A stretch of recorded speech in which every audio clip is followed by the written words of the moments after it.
लोकसभा निवडणूक तोंडावर आली तरीही शिंदे गटाच्या जागांसाठी संघर्ष थांबलेला नाही. 2019च्या निवडणुकीत शिवसेनेच्या ताब्यात असलेल्या 6 जागांचा भाजपच्या सर्व्हेचं ग्रहण लागलं की काय असं वाटायला लागले आहे.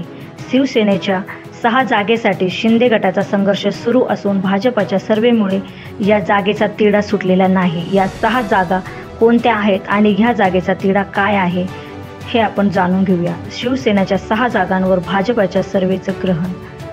दक्षिण मुंबईत ठाकरे गटाने अरविंद सावंतांना उमेदवारी दिली, मात्र महायुतीतील अरविंद सावंतांविरोधात अजूनही सक्षम उमेदवार मिळालेला नाही. ठाण्यात रांजण विचारेविरोधात शिंदे गटाकडून प्रताप सरनाईक यांनी संधी दिली जाण्याची चर्चा आहे. तरी पालघरमध्ये ठाकरेंनी भारती कामडेंना उमेदवारी दिली, मात्र पालघरमध्ये भाजप आपला उमेदवार देण्यासाठी आग्रही आहे.